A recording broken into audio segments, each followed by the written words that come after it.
Sondagoggend 12 Julie. Voordat ons die seën van die Here op ons erediens vra, baie welkom aan almal. Dit is 'n voorreg om saam met julle vandag hier te wees. Is altyd 'n voorreg om die woord te deel. Die oomblik as jy inskakel, kyk net dat jou mikrofoon af is, dat ons die Here kan eer en dien op 'n baie wonderlike manier. Weereens welkom van my kant af. Die inspirasie van vandag se erediens het ook maar uit die week uitgekom, toe van hierdie klein riviertjies wat die dorp omring waar ons bly, ook hier in Hawke's Bay, ewe skielik uit hulle nate uitgebars het. Eintlik in 'n kwessie van 'n paar ure van stroompies in stormwater verander het. En dit het my laat dink aan hierdie kosbare oomblik wat ons vandag met mekaar gaan deel en wat ons daaruit kan leer. Maar voordat ons dit doen, kom ons vra die seën van die Here.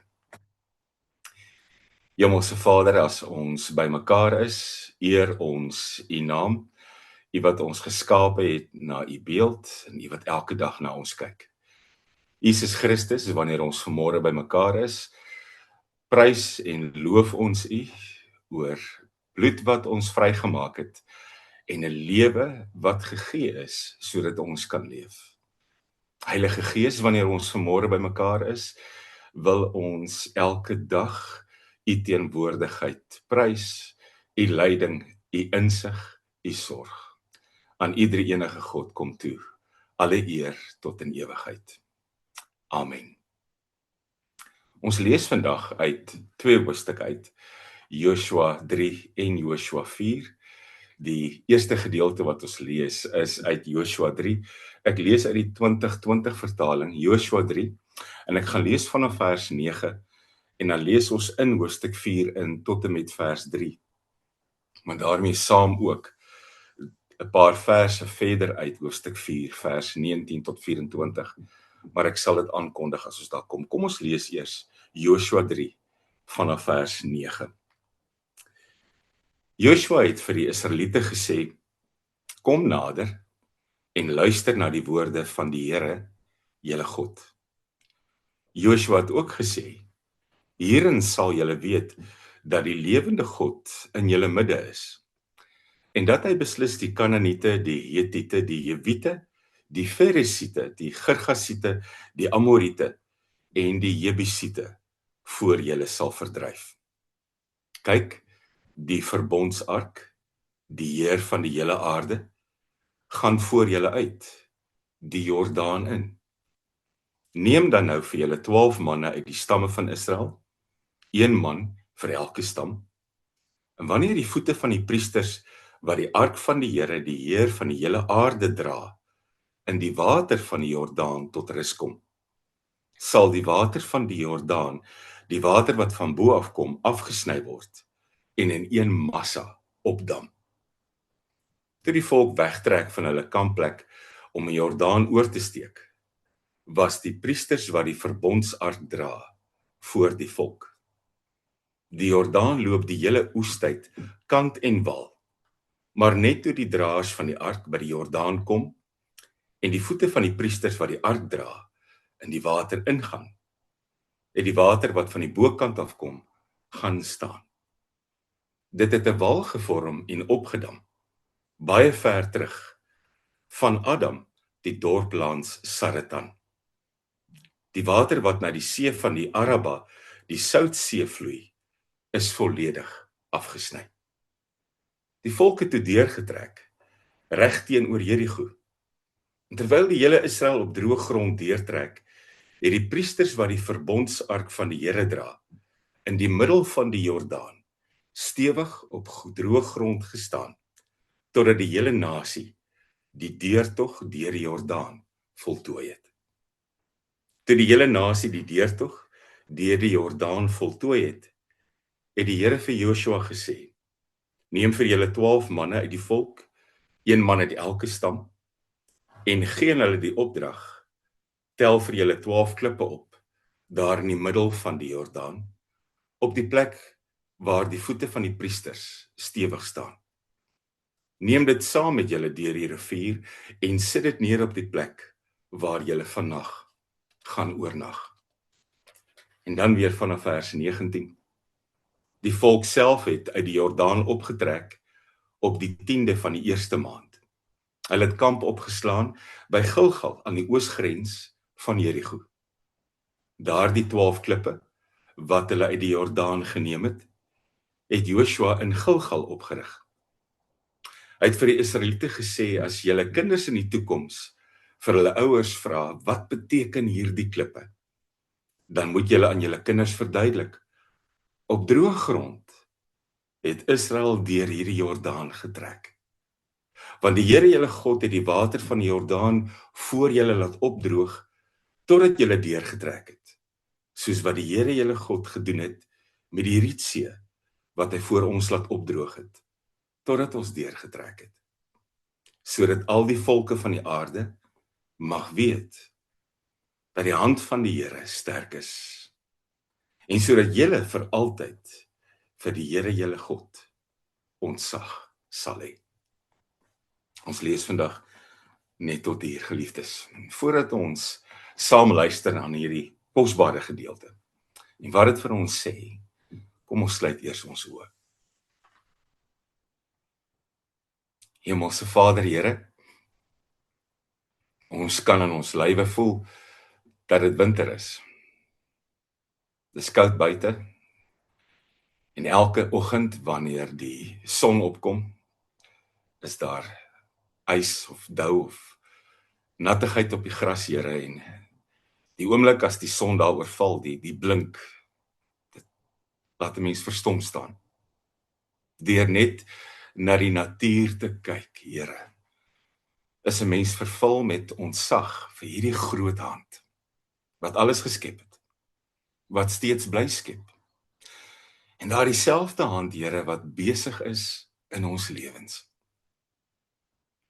Ook in hierdie week kon ons weer sien, en dankie vir die reën, Here, kon ons weer sien hoe iets wat ons elke dag ken en elke dag saamleef, ewe skielik in 'n oomblik kan verander.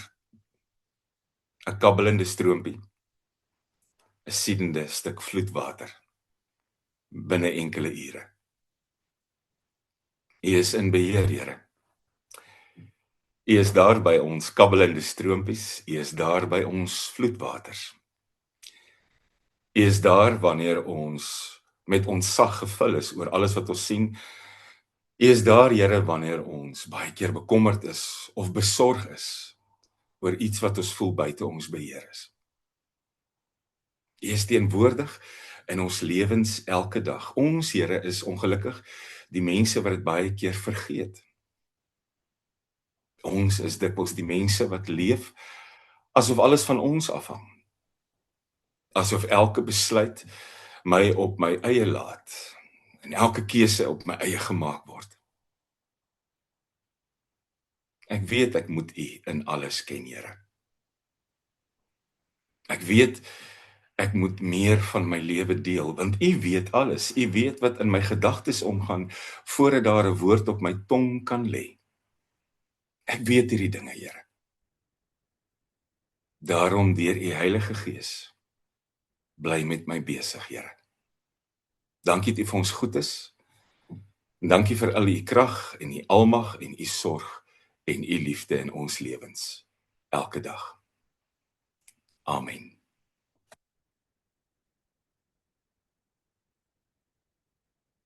Dit was 'n kosbare oomblik waarvan ons lees in Deuteronomium 34, die vorige boek wat afsluit. Dis die einde van Moses se lewe, dis die einde van Moses se pad saam met die volk. God het hom gaan uithaal toe hy sy skoonpa se skape opgepas het, deur ver terug. En God het aan hom 'n opdrag gegee om sy volk te gaan haal. En vir 40 jaar het hy saam met hulle geloop, saam met hulle geleef, ook saam met hulle foute gemaak dikwels. Baie keer ongehoorsaam, ander keer hardkoppig, baie keer net ondankbaar. En nou in Deuteronomium 34 bring God hom vir oulaas terug net voor die beloofde land. En God laat hom op 'n berg staan, die Nebo-gebergte. En op hierdie stadium is Moses 120 jaar oud en God wys vir hom die beloofde land wat sy nasate gaan ingaan, wat sy mense gaan ingaan. Want God hou sy woord. God wys vir Moses, Deuteronomium 34, hoe dit lyk as die Jordaan oorkruis word, so reg oorkant Jerigo. Moses se oë is nog goed, lees ons, en sy kragte is nog daar. Ons lees dit in vers 7, Deuteronomium 34, maar Moses se tyd is om. Net daarna sterf Moses. En dan lees mens die mooi versie in daai hoofstuk wat sê, God het hom begrawe. God het vir sy seun gesorg. Niemand weet vandag waar die graf is nie, dit maak ook nie saak nie. Maar net voordat Moses sterf, trek hy 'n jong man nader. Die jong man se naam is Joshua en hy lê die hande op hom en hy seën hom en hy rus hom toe. En hy vra vir God om by hom te wees. En dan besef 'n mens, hier breek 'n nuwe bedeling aan. In Moses se tyd het hulle 'n wonderlike gebeurtenis gehad, Eksodus 14, toe hulle uit Egipte uitvlug en die Rietsee gaan oop. Daardie dag het die see voor hulle gelê, dit was 'n groot uitdaging. Voor hulle het 'n woestyn gelê waar hulle 40 jaar sou leef, hulle het dit nog nie geweet nie. Maar dan steek Moses sy hand uit en daai Rietsee kloof oop. God stuur die ooswind en dit vorm walle water. En dan kan die volk deurtrek. Hierdie volk saam met Moses, hulle eerste tree na vryheid toe, was op droëgrond. Droëgrond waar daar eens seewater was. Maar nou breek 'n nuwe bedeling aan. Nou is die tyd reg om 'n Jordaan oor te steek. Nou is die tyd reg om die beloofde land te gaan inneem. En Joshua is die man wat lei. Voordat enige iets gebeur, trek God hom nader en hy sê vir hom 3 goed. Soos met Moses, as ek by jou is, sal niemand teen jou stand hou nie. Soos met Moses, as jy in my teenwoordigheid leef, sal jy sterker wees as enige volk wat voor jou is, enige vyand, selfs enige opstandige iemand in jou eie volk. 'n Tweede ding wat hy vir hom sê, hy sê ek maak jou dapper en ek maak jou sterk. En 'n derde ding, ek gee vir jou aansien. Die woord wat gebruik word, ek laat jou groot word. Joshua, jong man, ek laat jou groot word in my teenwoordigheid. En dan neem Joshua die aanbod aan. Hy word die man wat voorstap. Hy word die een wat die volk van Sittim bring tot aan die walle van die Jordaan. En dan weer eens 3 opdragte, baie keer 3 goed in hierdie gedeelte. Die volk word gesê hulle gaan deurtrek oor 3 dae. En dan word hulle gesê daar's 'n sekere manier waarop dit gaan gebeur. Die priesters gaan voorloop met die ark van die verbond. Heel waarskynlik op hulle skouers, want hulle moet deur water gaan. En dan 900 meter, 2000 L agter die priesters, moet die res van die volk deurtrek. En dan 'n derde ding. Hulle moet hulle self heilig. Daar moet rituele wees waar hulle fokus net op God plaas vir hierdie tyd wat nou kom. Want sê vers 10, God is in julle midde. Elohim Chaim, die lewende God is hier. Die lewende God is in julle midde. Vergeet die volke met hulle dooie afgode. Die lewende God is by julle. Op 'n stadium sou Jesus in die Nuwe Testament sê, Matteus 22 vers 32, die God wat julle dien is die God van die lewendes, nie die God van dooies nie. Onthou dit. Die lewende God is in julle midde. En nou is die volk gereed om deur te trek. Daar word gesê as die priesters voorloop met die ark 900 meter agter hulle, die oomblik as hulle voet in die water sit, sal die water opdroog. Nie dat dit nodig is nie, want die Jordaan is nie baie diep nie. Party plekke net 'n half meter diep, kabbelende stroompie. Daar is baie plekke waar hy 3 meter diep is, maar jy gaan weet waar om deur te gaan. En hierdie is waarskynlik een van die deurgange reg oorkant Jerigo, 'n half meter diep, 30 meter wyd. Is eintlik so groot kontras teenoor die Rietsee waarmee hulle 40 jaar gelede die woestyn ingekom het. Want daai was 'n see en dit was walle water toe hulle op droë grond deurgaan. So hierdie gaan nie 'n groot probleem wees nie. Die oomblik as die voet uitgesteek word en die voet word in die water gesit, gaan die water weer eens skei. Maar dan kom jy agter hier's 'n probleem. Hierdie ding gebeur nie in 'n gewone tyd nie. Hierdie opdrag gebeur nie in 'n kabbelende stroompie seisoen nie. Hierdie opdrag gebeur in die vroeë lente. In die vroeë lente lyk hierdie rivier anders. Soos wat ons riviere in hierdie week weer anders gelyk het. In die vroeë lente smelt die sneeu op die Harmonberg en kom dit alles af. In die vroeë lente val die reën. In die vroeë lente word hierdie stroompie 'n siedende watermassa. Partykeer 5 keer dieper as gewoonlik en 'n halwe myl breed. Die Jordaan wat die dag oorgesteek moet word, is nie 'n kabbelende stroompie nie. En nou kom jy een ding agter. Eksodus 14 se oopgekloofde Rietsee was 'n baie beter toneel. Want God het voor die tyd laat Moses sy hand uitsteek en die water skei. God het voor die tyd die ooswind gestuur om die water te laat opdam. Die eerste tree wat hierdie ouens gegee het was op droë grond. Die eerste tree wat hierdie volk moet gee, is in 'n stormwater rivier in. En nou wonder 'n mens, is 40 jaar genoeg gewees? Is 40 jaar genoeg om te leer van vertroue? Is 40 jaar genoeg om te leer van gehoorsaamheid? Is 40 jaar genoeg om te leer, om te weet God sal sorg? As hy hierdie bevel gee, doen dit, sal hy sorg. Hy sal voorsien. Is 40 jaar genoeg? Ek en jy ken vloedwaters in ons lewens. Ons ken dit. Ons was ook al daar gewees.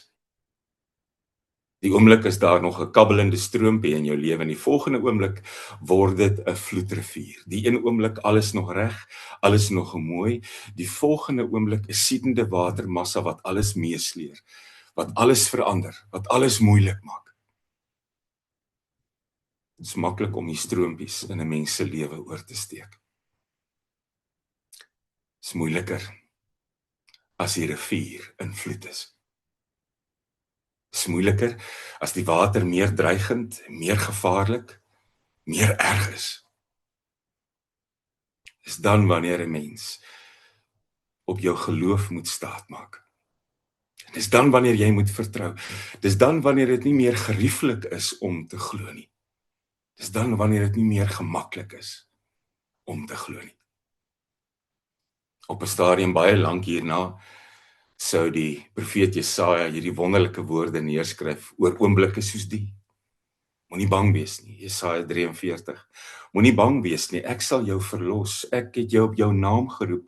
Jy is myne. As jy deur water moet gaan, is ek by jou. Deur riviere, hulle sal jou nie wegspoel nie. Jesaja 43. Woorde vir oomblikke soos hierdie. Daar's eintlik 'n stuk ironie. Hier waar die rivier moet oorgaan, 18 kilometer verder, loop die rivier in die dooie see in. So hulle kon om die dooie see trek. As hulle Kanaan van die suide af ingegaan het, was daar nie 'n Jordaan om oor te steek nie. Maar nou sê God, dis hier waar julle oorgaan. Nie oor 'n stroompie nie. Oor 'n siedende vloedrivier. Wat sou die sinvolle ding wees om te doen? Dit sou sinvol wees om te wag. Om langs daai rivier te staan en te wag. Dit sou sinvol wees om bietjie tyd te spandeer. Dis nie 'n woestyn hier nie, jy kan oorleef daar langs die rivieroewers. Dit sou sinvol wees om te wag dat 'n vloedrivier wat vinnig opkom, weer vinnig afloop, miskien 'n week of 2. Wag die volk? Nee. Die opdrag is om nou deur te gaan. Die opdrag is om hierdie rivier oor te steek, terwyl hy in vloed is. Terwyl dit gevaarlik is. Terwyl dit erg is, terwyl dit traumaties is. Want hoe groter die gevaar, hoe groter die krag van God.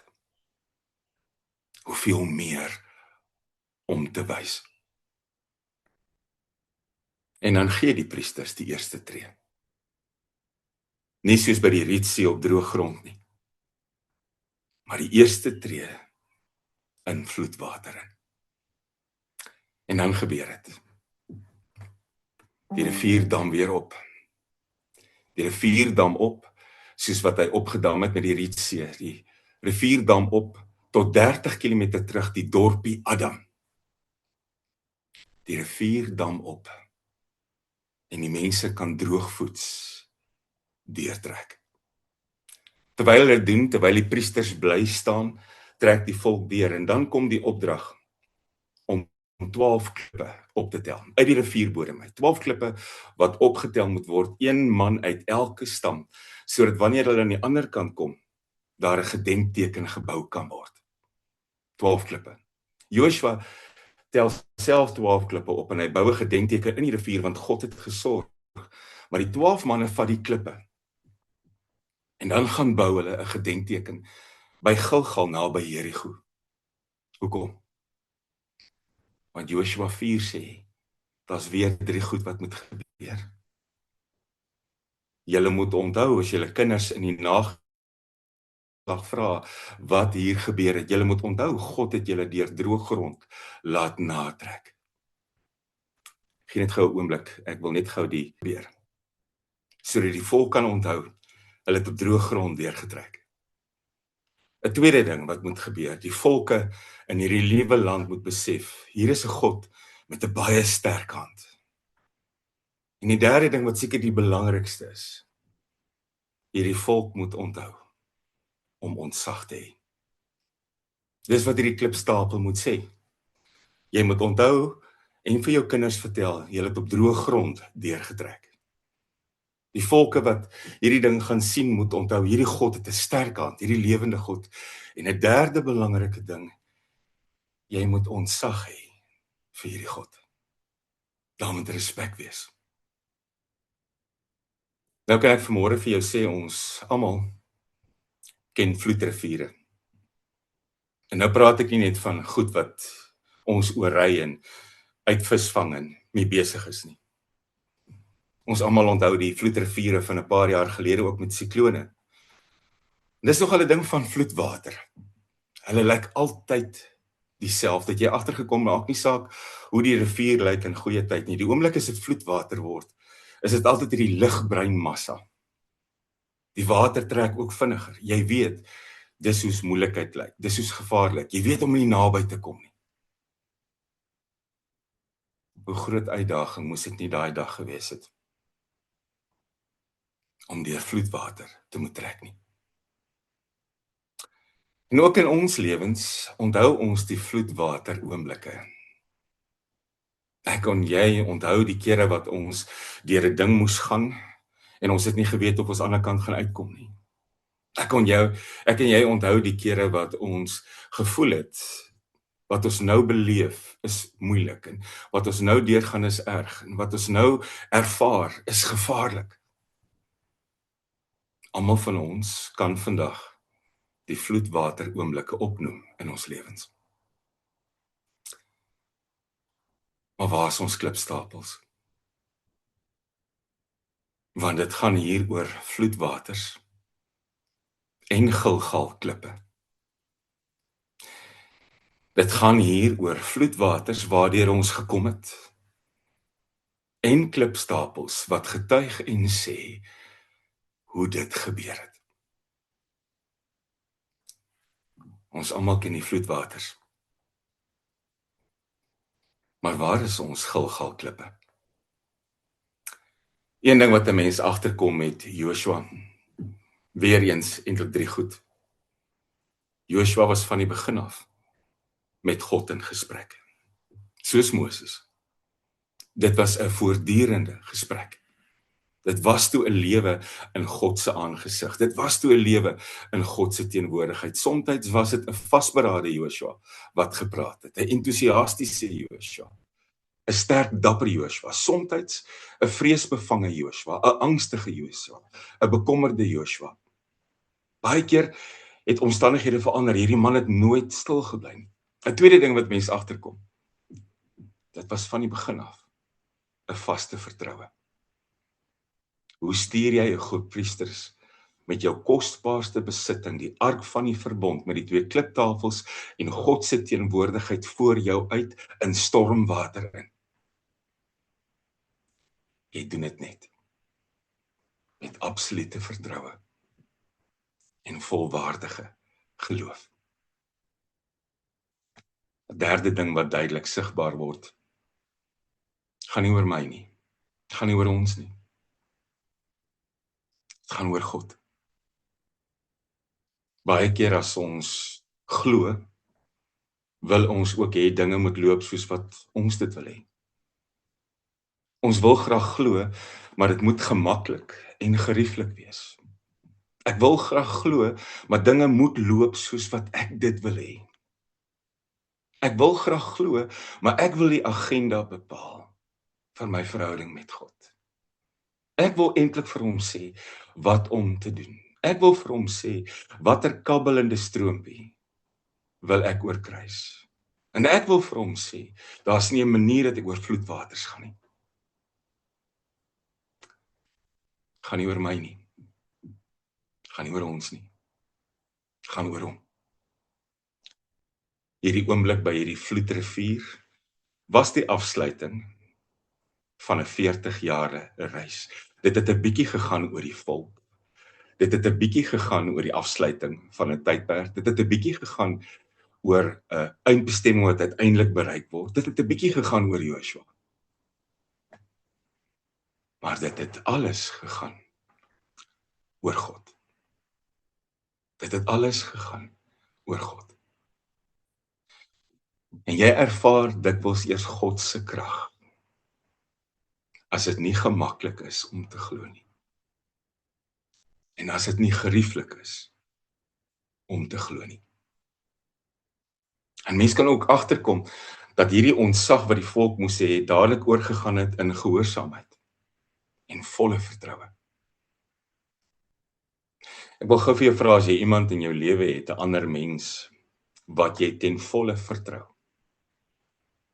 En hierdie mens vra vir jou om iets te doen, dan is dit vir ons maklik om dit te doen. Hoekom?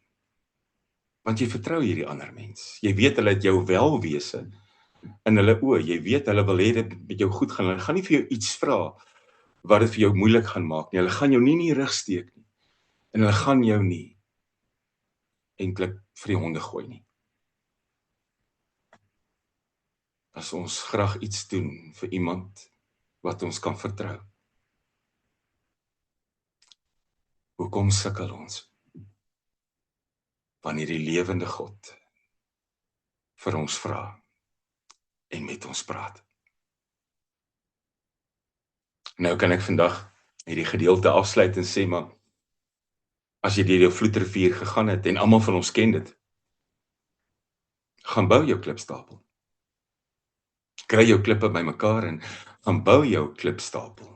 Gaan bou hierdie stapel, gaan bou hierdie herinneringsteken wat kan getuig. Maar dis nie wat ek vandag vir jou gaan vra nie. Die opdrag is nie gaan bou die klipstapels nie. Die opdrag is, word die klipstapel. En dis my en jou opdrag. Na elke vloedrivier, na elke stroompie wat ewe skielik verander het, na elke uitdaging, na elke moeilike tyd, word die klipstapel. Lewer die getuienis wat daai stapel klippe moes lewer. Lewer die getuienis hoe God jou hier deurgebring het. Lewer die getuienis van sy krag, sy sorg, sy teenwoordigheid. Lewer die getuienis sodat ander volke kan hoor, al spot hulle met hom. Lewer die getuienis sodat jy ontsag kan bly hê voor die God voor wie jy leef. Romeine 12 stel dit eintlik baie mooi. Paulus, eeue later, word die lewende, heilige offer, wat vir God aanneemlik is.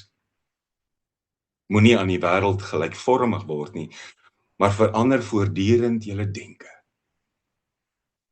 Word die klipstapel. Nie om in die wêreld gelykvormig te word nie, maar om uit te staan. Gaan staan uit. Ontlok 'n paar vrae. Hoe het jy hier gekom? Hoe dinge gebeur? Wie het jou hier deurgedra? Word die klipstapel in mense se lewens. Nadat Jesus besig was om op te vaar, het die finale opdrag ook gekom. Die groep mense wat nie geweet het wat nou voor hulle lê nie, net soos hierdie Israeliete nie geweet het hoe lyk die beloofde land nie. Dit kom die opdrag van die Here. Julle sal krag ontvang wanneer die Heilige Gees oor julle kom en julle sal my getuies wees tot in die uithoeke van die wêreld. Julle gaan my klipstapels wees wat getuig. Wat 'n voorreg en wat 'n oomblik. Nie net om te getuig van vloedriviere nie, maar om deel te wees van klipstapels wat nooit ophou praat nie. Amen. Ek wil juis ons erediens afsluit met die teksgedeelte waarna ek verwys het uit Jesaja 43, wat my ook aan hierdie oomblik laat dink het. Ek lees vanaf vers 1, luister, so sê die Here wat jou geskep het, Jakob, wat jou gevorm het, Israel. Moenie bang wees nie, ek verlos jou. Ek het jou op jou naam geroep, jy is myne. As jy deur water moet gaan, is ek by jou. Deur riviere, hulle sal jou nie wegspoel nie. As jy deur 'n vuur moet gaan, sal dit jou nie skroei nie, en die vlamme sal jou nie brand nie. Want ek is die Here jou God, die Heilige van Israel, jou redder. Amen.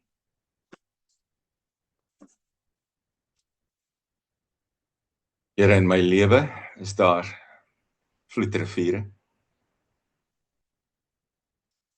maar daar is ook gilgalklippe. Daar is uitdagings, daar is oomblikke van spanning, daar is oomblikke van gevaar, daar is nuwe horisonne wat my benoud maak, daar is goed waardeur ek moet gaan. En elke keer, Here, wil ek die klipstapel wees. Ek wil oor U praat, ek wil van U getuig. Ek wil sê hoe U my deur dinge dra. Ek praat nie die stormwater weg nie, Here, dis daar. Maar ek wil getuig van wat U doen, terwyl ek daar moet deurgaan. Dankie, Here, dat ons U mag ken, dat ons in U teenwoordigheid mag leef, dat ons in U krag kan funksioneer. Amen. Geliefdes, ons is volgende Sondag weer terug in albei plekke. Ons is 10:00 in Clive in Hawke's Bay en ons is 4:00 St. Albans daar in Palmerston Noord. Dis die laaste Sondag van die vakansie, so ons kinders moet ook hier die laaste paar dae geniet. 'n Paar verjaardae tot en dan. Ek hoop die ouens wat in hierdie week verjaar het ook lekker verjaar.